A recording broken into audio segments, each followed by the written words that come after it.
先發制人，首先啦，攞咗個主導權，係做前面嗰個，我先嘅，明唔明白？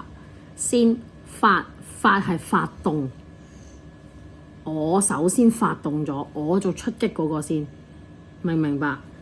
制，你覺得呢個制係代表乜嘢？制止人哋。冇錯，制止、限制，一種規限，好冇？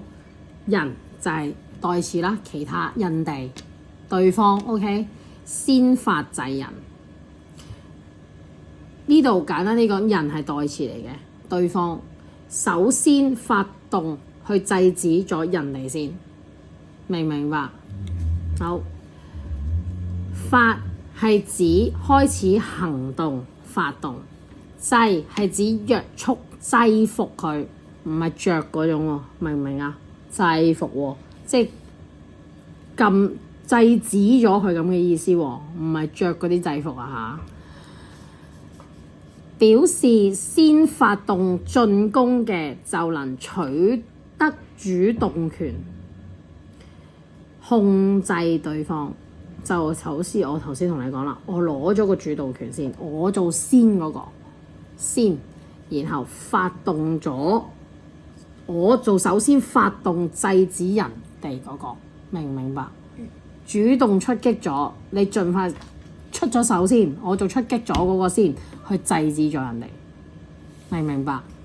好，例句，這支足球隊採取先發制人的策略，比賽一開始就不斷進攻，希望能領先對方。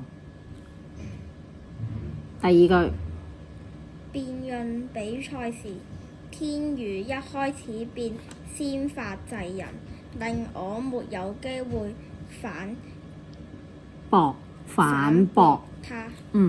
佢呢句嘅意思咧就係啦，辯論比賽，辯論即係我同你喺度討論，大家唔係討論。我同你好似我哋講喺度拗緊一啲嘢啦，係咪？但係一開始嘅時候，佢先發制人，即係大家都未開，一開始大家都未開聲，佢主動，佢先發動咗制止個人喺呢一度代表咩啊？個人喺呢度代表係咩啊？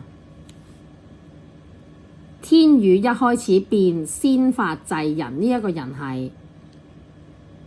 呢一個人係呢一個係你我啊，即係明唔明白？天宇就係個先，佢首先發動制止咗你，呢度我啊嘛係咪？天宇首先發動制止咗你，令到你咧就冇機會反駁佢啦，明唔明白？咁樣為之先發制人 ，OK？